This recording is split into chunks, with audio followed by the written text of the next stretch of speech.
Je suis très honoré de pouvoir être là ce matin. Sur scène, vous savez, ça fait aujourd'hui exactement un an que notre premier dimanche qu'on a rejoint Oasis. Fait que c'est très significatif pour nous d'être avec cette famille de Dieu. Puis je vais juste sortir mes notes, puis débuter. Je suis vraiment honoré en plus c'est ça que Joël a donné l'opportunité de pouvoir prêcher ce matin. Le fait de chercher qu'est-ce que le Seigneur voulait communiquer à notre Église, c'était le fait comment est-ce que, Seigneur, je peux contribuer à qu'est-ce qui est déjà bâti depuis déjà des années déjà, qu'est-ce qu'on vit à Oasis, que les gens vivent chacun dans leur vie avec Dieu, mais ensemble, Seigneur, qu'est-ce que je peux, Seigneur, contribuer pour bonifier ça.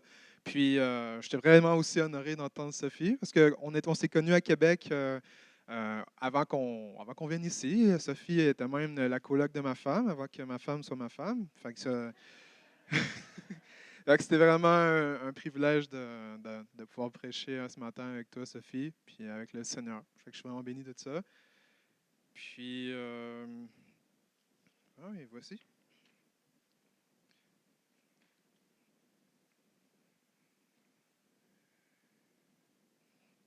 Je vais commencer en priant. Le Seigneur est déjà en train de bouger, là, ça fait que c'est sûr que je vais juste comme attiser un peu le feu. Père, merci de juste être présent avec nous. Merci parce que tu nous as adoptés dans ta famille. Merci parce que tu nous as choisis même sans qu'on te demande rien. Merci parce que tu nous voyais déjà comment on était sans toi, puis tu voulais juste être avec nous. Seigneur, je bénis ton nom parce que c'est comme ça que tu es. Tu es bon. Je déclare ta bonté dans cet endroit, Seigneur Jésus. Je déclare que la bonté de Dieu, c'est ce que nous sommes héritiers au nom de Jésus. Donc, j'appelle des cœurs ouverts, vraiment une pensée renouvelée, Seigneur, qu'on puisse vivre ensemble comme des enfants de Dieu et que les fruits qui suivent un enfant de Dieu, Jésus, puissent être répandus sur notre région pour que notre région puisse eux aussi dire avec nous que nous sommes enfants de Dieu. Amen. Donc, le sujet de mon message, je vais le creuser au fur et à mesure, mais je voulais prêcher sur la virgule qu'il y a entre vivre sa présence et faire la différence.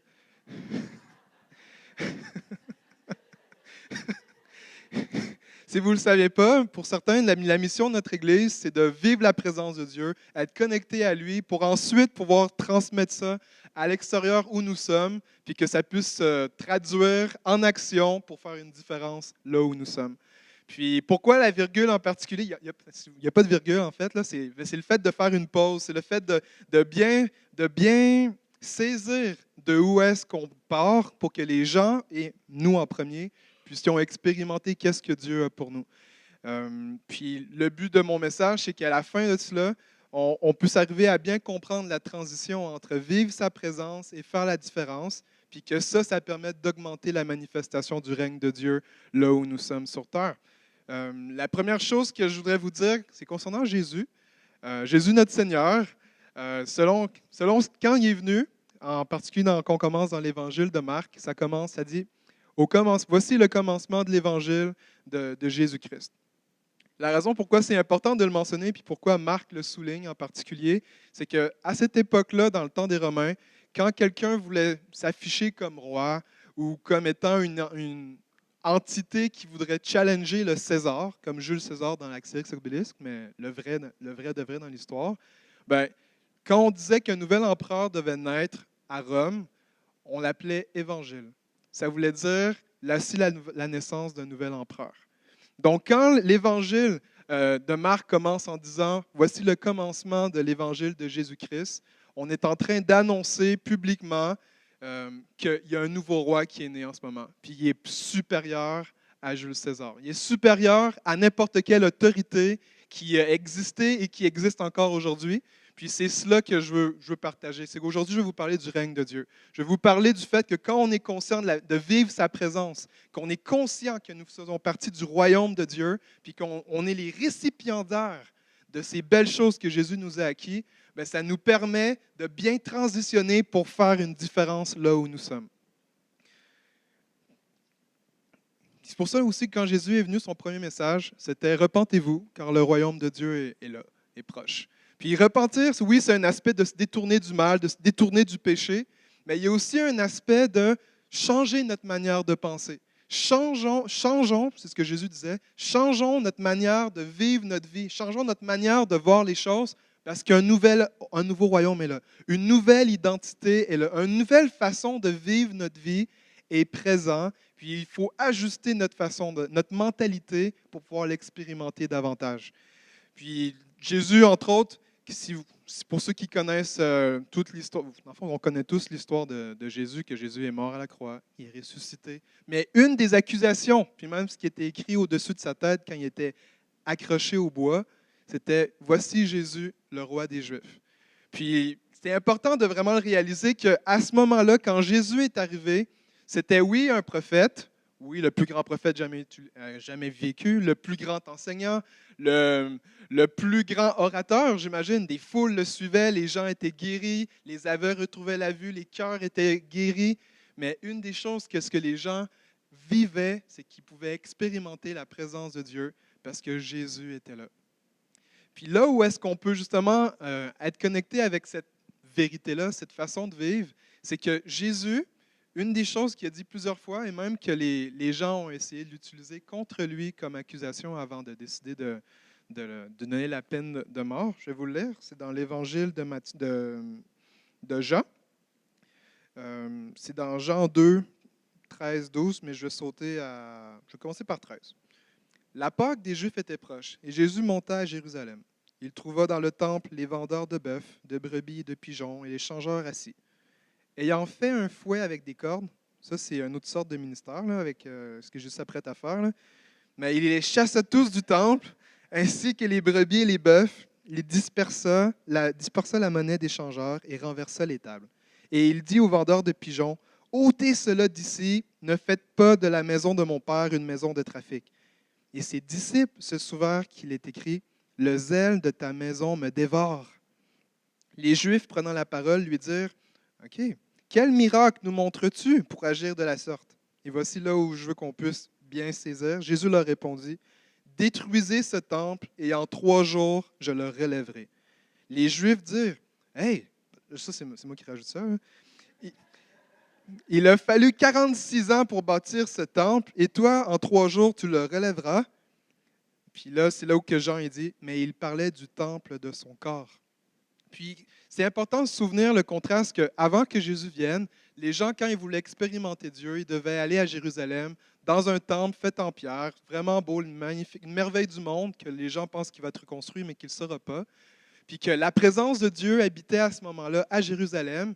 Puis que quand Jésus est en train de déclarer que ce temple-là, je vais être détruit, mais je vais en rebâtir un nouveau, c'est que le nouveau temple de Dieu résidait en lui, que Jésus transportait la présence de Dieu.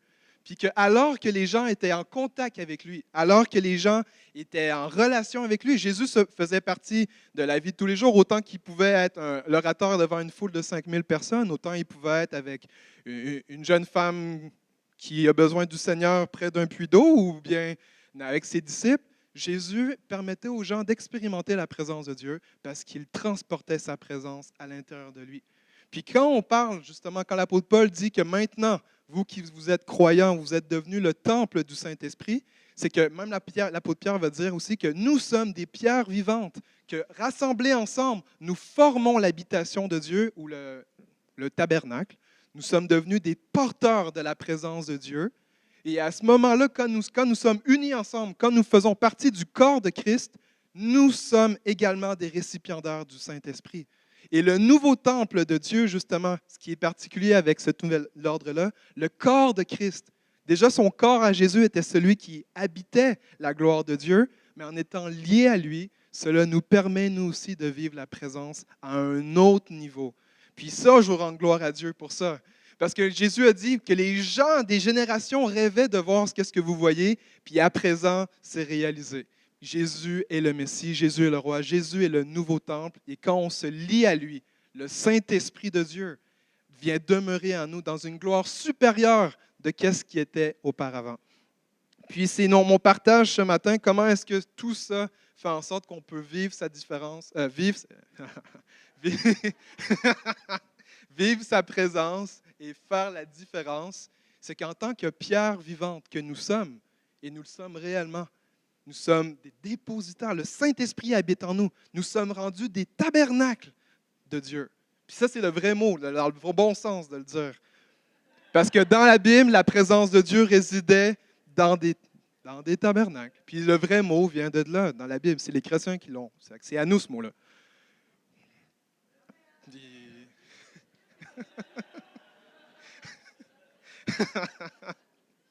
Euh, Donc, comment est-ce que le fait qu'on fasse partie du temple de Dieu puis vivre sa présence a un lien? C'est qu'en étant des pierres vivantes avec chacun d'entre nous, des frères et sœurs, que par le lien de l'esprit invisible, on soit connectés les uns aux autres pour que nous-mêmes, nous puissions goûter à qu'est-ce que c'est d'expérimenter la présence de Dieu, autant par les guérisons, autant par le fait de discerner la vérité du mensonge. Qu'est-ce que Sophie a fait tout à l'heure? C'était une collaboration active avec la présence de Dieu pour libérer les gens, puis c'est ce que la présence de Dieu fait.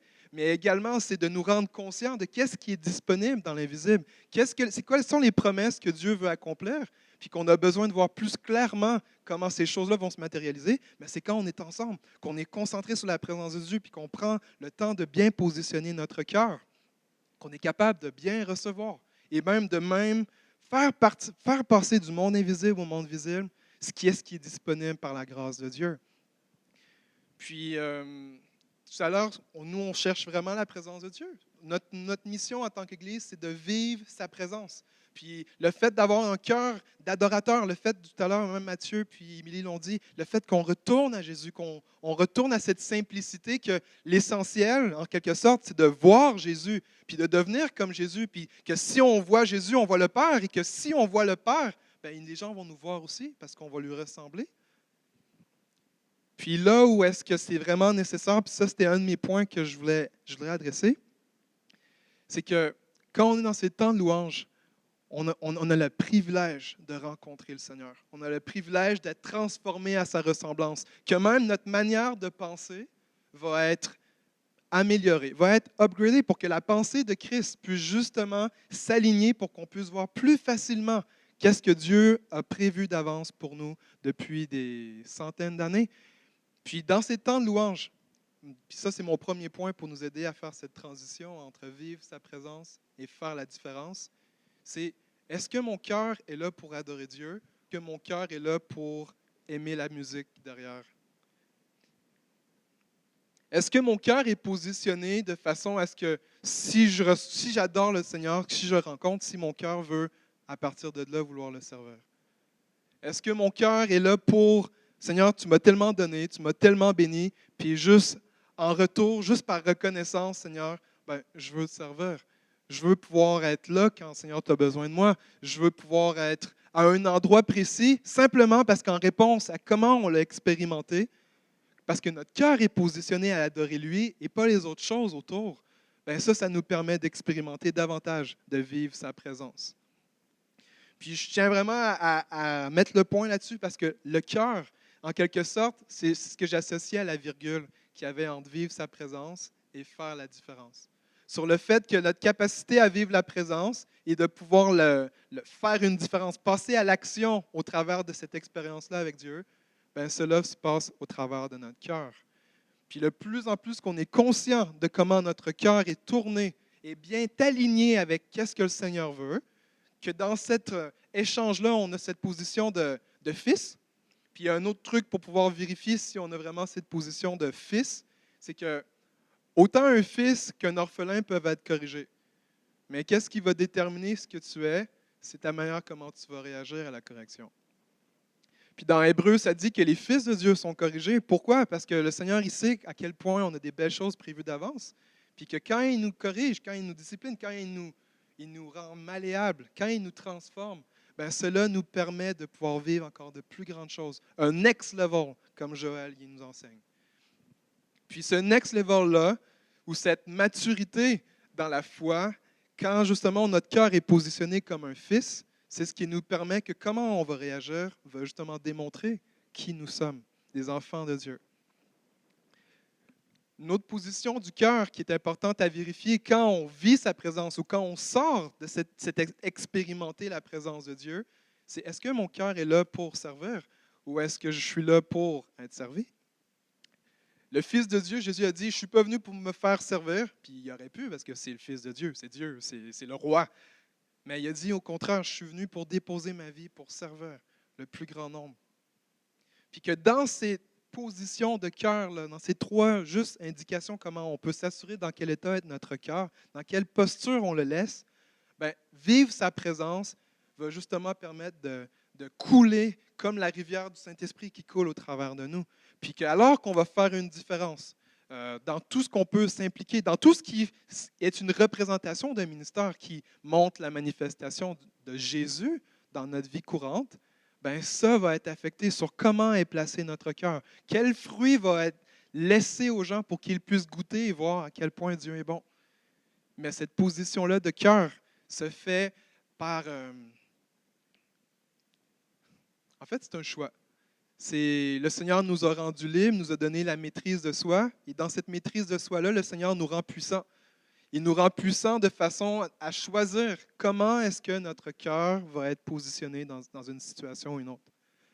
Puis le mieux on s'assure dans quelle position notre cœur est, quelle est la posture qu'elle a.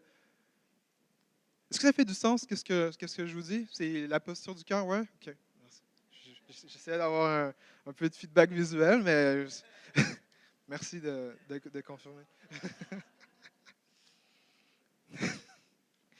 Ben, tout ça, ça permet d'être bien positionné pour s'assurer que qu'est-ce qu'on vit avec le Seigneur puisse avoir l'impact qu'on recherche. Parce que Dieu nous appelle en tant qu'Église à ce que notre région le connaisse. L'exemple qu'on a dans les Écritures, c'est le modèle de Paul, quand Paul était à Éphèse. Puis je ne suis pas en train de vous parler de, OK, il faut absolument performer, faire quelque chose, puis négliger le reste de notre vie. Ce n'est pas ça le point de ce que je dis, mais dans ce qui est non délégable. C'est-à-dire, il n'y a personne qui peut s'occuper de ma relation avec Dieu. Je ne peux pas le déléguer à quelqu'un. Je suis responsable de ça. Je ne peux pas déléguer quelqu'un de prendre soin de ma femme parce que c'est ma femme, puis c'est moi qui est responsable de prendre soin de ma femme. Même chose pour mes enfants. Puis que quand on s'assure que qu'est-ce qui est non délégable est bien sain, bien, avec le temps qui me reste, avec les ressources que j'ai, comment est-ce que je peux contribuer à impacter ma région? Puis en ayant cette balance-là, c'est dans ce sens-là que je m'apprête à le dire, en ayant cette balance que notre cœur est conscient de comment on est positionné, puis ensuite comment les autres choses dans notre vie sont sains comme en santé, puis on va dire sains aussi, la sainteté, le Saint-Esprit, il l'amène partout, ben, c'est le fait comment est-ce que je positionne mes ressources pour faire une différence.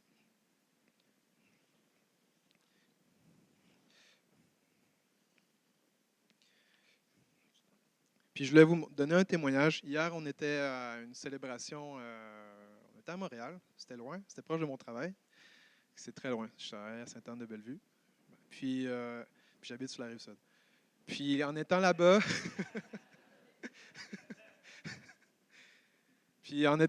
ben, ils faisaient une célébration pour souligner je pense, le 22e anniversaire de mariage d'une famille. Puis c'était comme significatif. Leur aîné avait 18, l'autre avait 15, l'autre avait 12. Fait qu'il y avait comme une célébration de famille. Puis leur famille était venue de New Jersey, Toronto. C'était vraiment Montréal, Québec. C'était vraiment comme les gens s'étaient rassemblés pour venir souligner ça. Puis à la table, on était avec une famille qu'on connaissait de Québec, mais qu'on avait perdu de vue en étant déménagés. Puis vu qu'on n'était pas dans la même église exactement, mais on était assis à la même table. Puis la maman me racontait que une des choses qu'elle voulait pour ses enfants, c'est qu'ils puissent continuer à marcher avec le Seigneur quand ils vont grandir, quand ils vont vieillir, puis que même s'ils s'en vont faire des études, que leur foi peut juste devenir de plus en plus forte. Puis en discutant avec elle, je sentais que le Seigneur lui disait, tu sais, c'est important de ramener le témoignage de qu'est-ce que Dieu a fait. Que quand on se souvient de qu'est-ce que Jésus a fait dans notre vie, quand Jésus a fait des choses dans la vie des autres, bien, cela permet de solidifier notre foi. Puis cela nous permet de pouvoir transmettre qu'est-ce que Dieu nous donne. Puis je donnais le témoignage la première fois que j'ai vu quelqu'un être guéri. C'était, à ce moment-là, j'habitais dans les Caraïbes, j'habitais à Aruba. Puis là-bas, il y a 34 degrés, le vent est chaud, tiède. C'est un peu comme ici en ce moment, mais à l'année longue, là. Puis, dans un de mes cours à l'université, on était en train de parler, donc c'est un cours d'orthopédie, puis il y avait un de mes collègues qui disait qu'il se plaignait qu'il avait mal à son genou. Puis, lui, il était Punjab, ça veut dire qu'il il venait de l'Inde, puis sa religion, c'était Punjabi, fait qu'il ne croyait pas en Jésus. Puis moi, à ce moment-là, je venais de découvrir que les chrétiens, ils pouvaient prier pour les malades, puis ils pouvaient les voir guéris.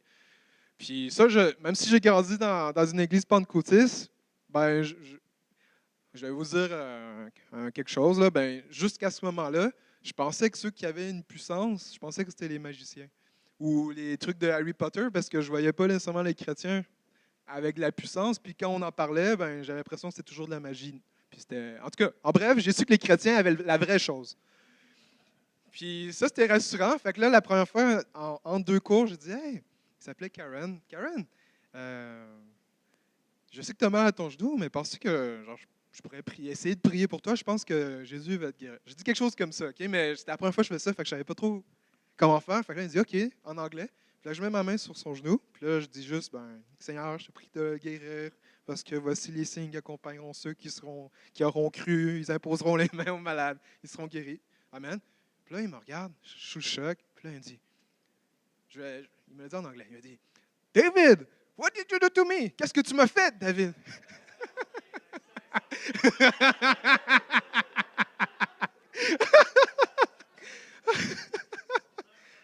Puis, j'étais plus sous le choc que lui, mais à ce moment-là, pour moi, c'était une évidence que le règne de Dieu existe. Puis que ça permettait de voir que qu'est-ce que nous, on a reçu. Que comme Sophie l'a dit, mais je le dis différemment, que le sang du ressuscité coule dans nos veines.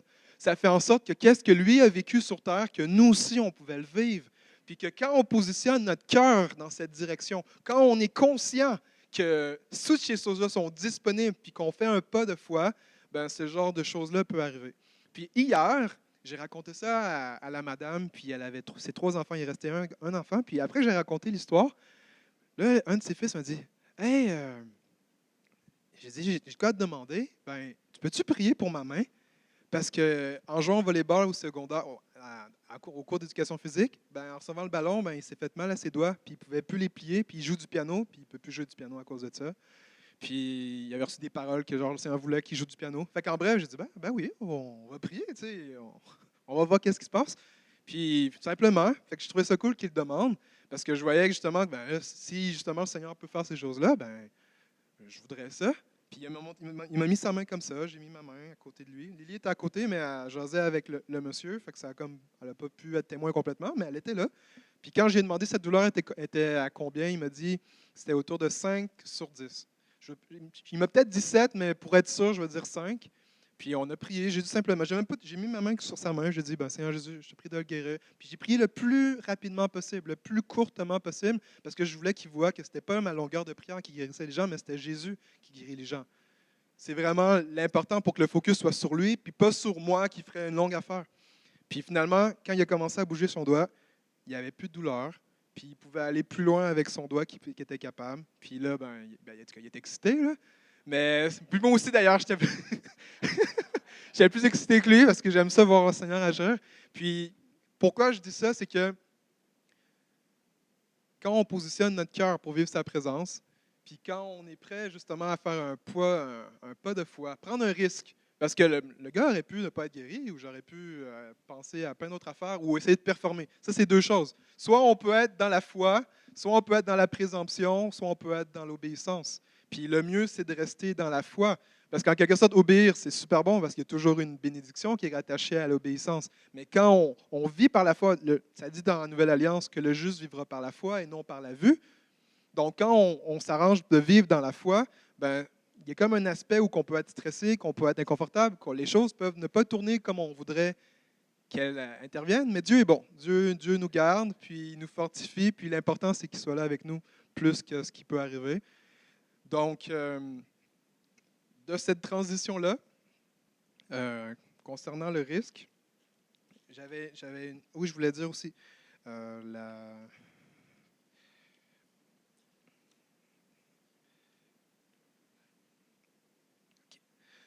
Donc, en tant que pierre vivante, en s'assurant que notre cœur est positionné pour vivre la présence de Dieu, puis que notre cœur est positionné d'une manière saine pour expérimenter davantage du Seigneur, puis le connaître, puis prendre plaisir en lui, puis s'assurer qu'il est la source de notre vie, pas les autres choses à côté, mais qu'il soit la source, le courant d'eau qui vient abreuver nos cœurs. Eh bien, faire la différence, eh bien, chers amis, The sky is the limit. Parce que si Dieu est pour nous, qui sera contre nous?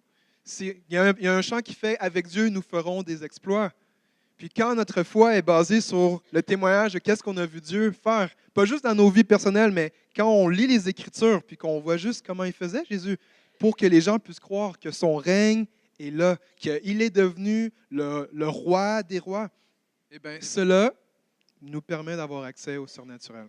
Puis c'est avec cela que je veux clore je ne veux pas clore, là, mais je vais juste, avant d'aller dans cette direction-là, je voudrais m'assurer que chacun d'entre nous, que Jésus est le Seigneur de notre vie. Le plus grand privilège qu'il peut y avoir d'être chrétien, entre autres, c'est que quand notre cœur arrête de battre, on sait qu'on va rejoindre le Seigneur, mais qu'en plus, on va tout savoir après. Fait que c'est sûr que c'est vraiment le génial pour vivre dans l'éternité ensemble. Une autre chose, c'est que, comme ce que Sophie a dit, que peu importe le poids de ce qu'on a pu faire, de la honte, le Seigneur, il vient laver ça, puis ça vient enlever une pesanteur sur nos vies. Puis que même les choses qu'on essaie d'accomplir par nous-mêmes, qu'on essaie d'être une bonne personne, de bien agir avec les gens, qu'on aide, on frappe pas nos chats, on aide les grands-mamans à transporter leur sac d'épicerie au bord de la rue. Tu sais, il y a plein de choses qu'on peut faire pour être gentil. Mais qu'est-ce qui nous amène au ciel, ou même qu'est-ce qui va faire que le ciel va toucher notre vie en abondance, c'est qu'on laisse le Seigneur venir être Seigneur de notre vie. Puis s'il y aurait quelqu'un qui veut justement se tourner vers le Seigneur, qui veut justement dire, je veux goûter à cette nouvelle vie-là, que je n'ai jamais expérimenté, mais je suis prêt à rentrer dans ça, juste lever la main. Puis je ne vous ferai pas fermer nécessairement les yeux, parce que quand Jésus est mort à la croix, il n'a pas fermé les yeux quand il a souffert pour nous. Donc, justement, si quelqu'un voudrait tourner sa vie au Seigneur, qui voudrait se tourner vers le Seigneur, juste lever à la main levée, puis après ça, je transitionnerai à une autre chose. Je donnerai encore un 10 secondes. Right. Oui, vous? OK, c'est bon. On va prier. All right. On va répéter tout ensemble, mais on va prier ensemble pour que ça se fasse. Seigneur Jésus, merci pour... pardon. Seigneur Jésus... Merci parce que tu es bon envers nous. Merci Jésus parce que tu m'aimes. Merci Jésus parce que tu veux faire de belles choses avec ma vie. Merci Jésus de me donner un nouveau papa. Puis je te demande, prends toute la place dans mon cœur, sois le Seigneur de ma vie. Oui, sauve-moi, mais surtout règne sur moi. Tu es un bon Dieu, tu es un bon Seigneur. Donc, merci Jésus de me remplir de ta présence. Amen. Mademoiselle, si vous l'avez cru en disant ça, le Seigneur habite en vous. Puis là, le reste des choses, comment vous appelez? Catherine? Catherine, une chose que je chante en ce moment, c'est que le Seigneur, il veut juste dire qu'il sourit sur vous. Que son bon plaisir de dire merci d'être à la maison, merci de faire partie de ma famille, merci d'être une de mes filles. Je vois comme une couronne qui se dépose sur votre tête pour vous dire que vous êtes sa princesse. Vu que c'est lui qui vous donne la couronne pour être sa princesse, il n'y a personne qui peut vous la prendre, même pas l'ennemi. Parce que ce que Dieu bénit, il le bénit pour toujours. Puis que vous êtes la bienvenue dans notre famille d'Oasis avec nous.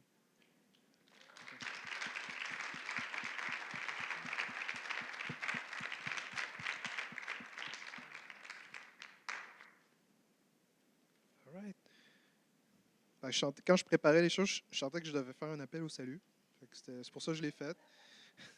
Puis en plus, je n'étais pas sûr, mais je l'ai fait pareil, parce que je l'avais prévu, puis je voulais le faire par la foi, que même si on prend des risques, que ça n'aurait pas fonctionné, le Seigneur, il bénit ça. Fait que c'est gloire à Dieu. Tant pour vous. D'autres choses, quand je me préparais, en fait, là, je m'apprête à donner des paroles de connaissance. Pour ceux qui connaissent ou ne connaissent pas ça, on veut juste exercer des dons spirituels pour fortifier notre foi, pour faire en sorte que notre foi soit bâtie, que nos liens entre chrétiens soit fortifié, puis qu'aussi on ait cette assurance que le Seigneur il nous aime. Il y a différentes manières que le Seigneur peut parler, mais entre autres, selon ce que j'ai déjà reçu, euh, ça va permettre, en quelque sorte, si vous vous identifiez. Comment est-ce que c'est une parole de connaissance fonctionne? Je vais juste l'expliquer rapidement. Là, il est midi, il me reste sûrement 5 minutes. 5 minutes. 5? Ouais, ouais. Ah, une demi-heure? Non, non, je vais prendre 5 minutes. Faut que- Merci, Joël, insiste pas. Insiste pas. Donc, en bref, une parole de connaissance, c'est que le Seigneur, d'une manière X, par des pensées, par un sentiment, un ressenti ou par une sensation, ben, il peut justement indiquer, comme en quelque sorte, les coordonnées géographiques d'une personne. C'est-à-dire pour reconnaître à qui la personne ça s'adresse, la guérison ou la parole, ben, le Seigneur il donne des indications. Par exemple, la première fois que j'avais fait ça dans une chasse au trésor, ben, on avait prié pour que le Seigneur nous donne un indice pour trouver une personne en particulier. Puis on est allé au Place Laurier, au centre commercial à Sainte-Foy, s'il y a des gens qui connaissent Québec. Puis on avait eu dans notre liste un gars qui s'appelle, je pense qu'il s'appelait Luc, qui avait un gilet vert, qui avait le bras dans le plâtre, puis qui était proche d'un truc de pizza. Puis quand on est allé à la halte bouffe, ben, il y avait vraiment un gars avec le chandail vert, le bras dans le plâtre.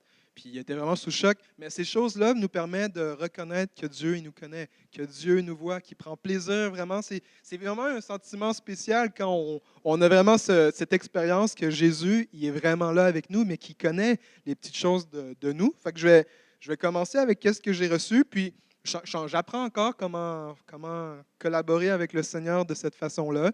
Puis, ce que je vous demande votre participation, c'est que si c'est quelque chose qui vous identifie, que vous savez, que ça vous attache, ben, manifestez-vous parce que le fait de vous manifester, de un, ça va continuer à bâtir la foi dans l'atmosphère. Tout le monde va être Wow, Seigneur, tu es vraiment là.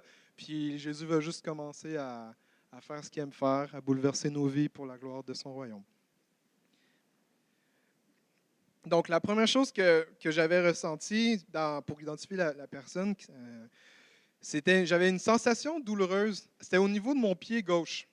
Ce qui était particulier avec ça, je ne suis pas très flexible, mais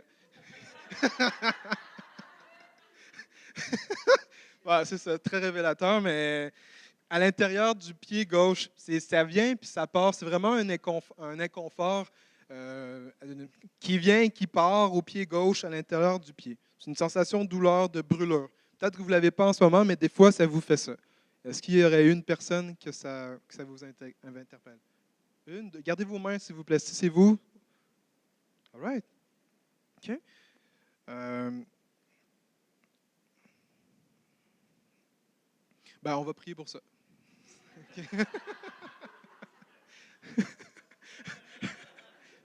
En fond, je regardais si j'avais une parole pour attacher à cette parole de connaissance-là, puis j'en avais pas pour le moment. Mais c'est correct, on va juste prier. Pouvez-vous vous lever debout, s'il vous plaît? Puis j'aimerais ça qu'on puisse tendre les mains vers eux, comme si vous aviez une antenne parabolique qui pointe vers eux. Puis ça, c'est, comme Jésus a dit, le royaume de Dieu est pour ceux qui se comportent comme des petits-enfants. Fait que ça fait partie de faire preuve d'imagination pour voir Jésus agir. Fait que Seigneur Jésus, merci pour ces deux filles de Dieu qui sont là. Puis Père, je te prie pour la guérison dans leurs jambes. Je te prie que ce qui vient et qui repart puisse être chassé maintenant dans le nom de Jésus. Je prie pour la vie. Je déclare la force du dessus de leurs pieds jusqu'au-dessus de leur tête. Que ton règne vienne, Seigneur Jésus, dans leur corps. Vraiment, Père, qu'ils voient, Seigneur, que tu touches leur vie, que tu prends soin d'eux. Seigneur, je déclare que même sur les pas qu'ils empruntent dans la vie, Jésus, je te prie pour des confirmations, des signes de ta joie, de ton bon plaisir, de ton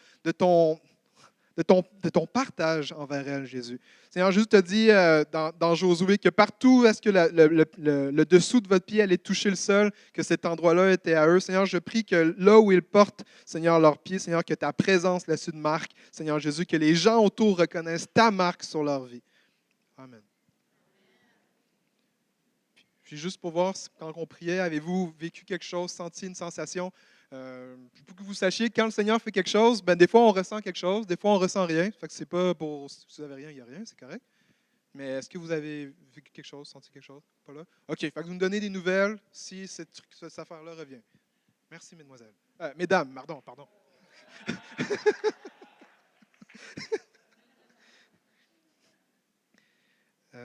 la deuxième chose que j'avais, j'avais une douleur à la cheville droite. Puis le contexte de ça, c'est que c'est drôle comment ça s'est fait. La personne est assez enfargée, mais c'est vraiment drôle comment ça s'est fait. Y a-t-il quelqu'un qui... Ah ouais?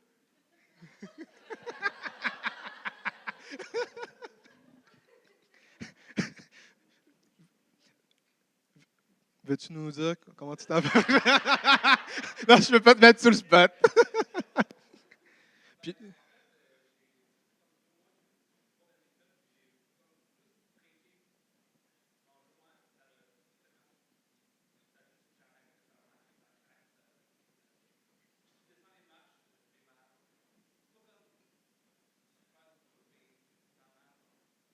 puis, mettons, de 0 à 10, 10, tu es en train d'accoucher. Comment tu qualifies ta douleur? 11!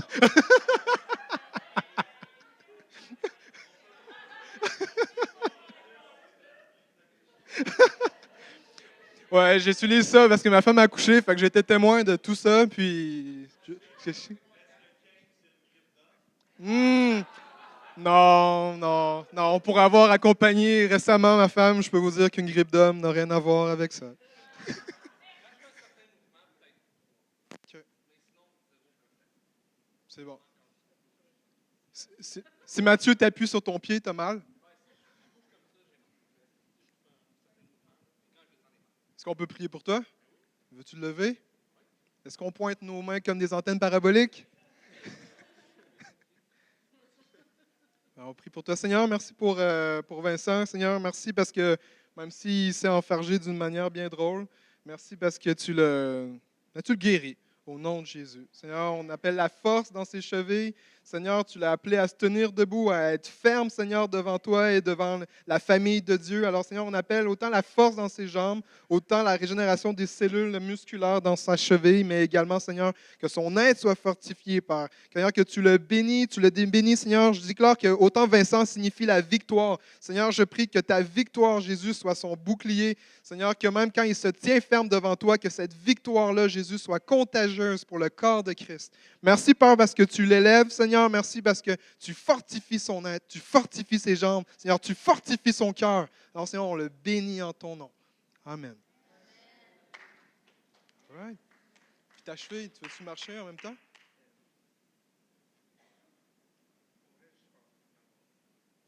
T'as plus mal? Hein? Veux-tu essayer les marches?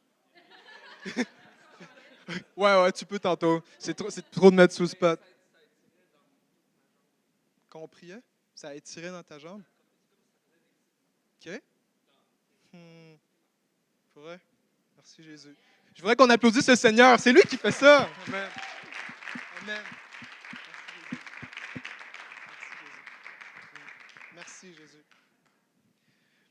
Puis, ça, c'est des exemples de comment Jésus nous aime, à quel point il nous connaît, il nous dirige. Puis, le fait de vivre sa présence, c'est autant une marche, un processus. C'est un journey, on grandit dans ça. Autant que, là, mettons, là, il y a des gens qui ont répondu à ça, mais dans les premières fois, des fois, j'avais juste un son de criquet dans la salle. Puis, je me sens. C'est ça, j'ai pas accepté la honte, mais quand même, j'ai vécu ça. Mais l'important, c'est qu'on fait confiance au Seigneur, puis que quand on vit sa présence, ben, que ce genre de ministère-là est disponible pour chacun d'entre nous. Parce qu'en tant que pierre vivante du temple du Seigneur, ben, le Saint-Esprit est aussi autant en nous que pour moi, que Jésus, que les apôtres, que tout le monde qui décide de croire dans le Seigneur.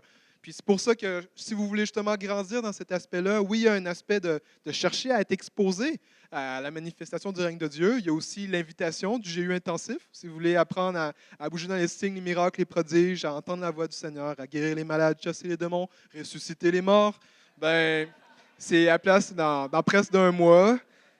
Puis autrement, je vais prier pour vous, ceux qui veulent justement pour avancer davantage dans qu'est-ce que Dieu a pour vous.